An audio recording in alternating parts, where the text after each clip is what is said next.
The first major step is finding a piece of property. With as difficult as that can be in an infill transit-oriented environment, that is the very number one step. So is the property available? Is somebody willing to sell it? Is somebody willing to lease it for development? Does somebody want a joint venture for a development project? So then we build this big application, which is a set of plans. It's a binder of materials, studies and reports, analyses, policy analyses, application forms and materials. We submit that to the city. Then we start working with the city and we start working with surrounding neighborhood to understand the points in this political process that's ahead of us. We usually spend anywhere from a year to 2 years, sometimes more if it's a larger project, in the city side permitting and environmental review.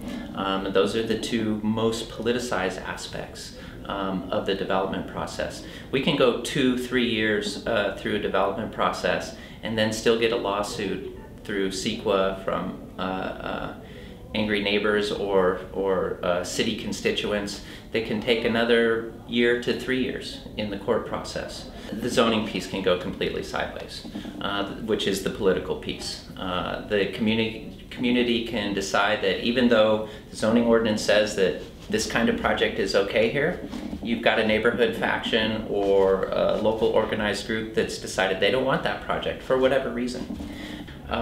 We're looking heavily at project financing, working with banks, working with equity investors, working with institutional investors.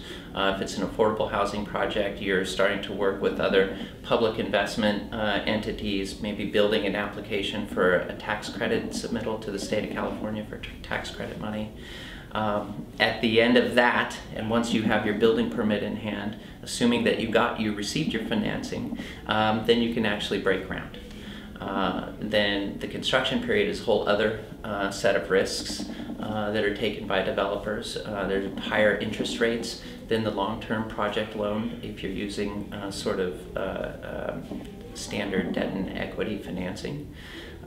So let's assume 18 months for a construction period on a typical kind of project like this, 18 months to 2 years. Getting construction started on time, finishing on time, staying on budget with construction, very, very difficult and complex. So you miss your July window because construction went longer than it should have. There's potential you might lose a project in Berkeley because you haven't been able to fill up the building to pay the bank back. And of course, it's like if you have a mortgage, the bank's only going to give you so much time. And then the next big risk that you have is actually getting your occupancy permits and filling the building with people. So that's the lease-up period. And that lease-up period is critical in a place like Berkeley where you've got a school calendar with the University of California.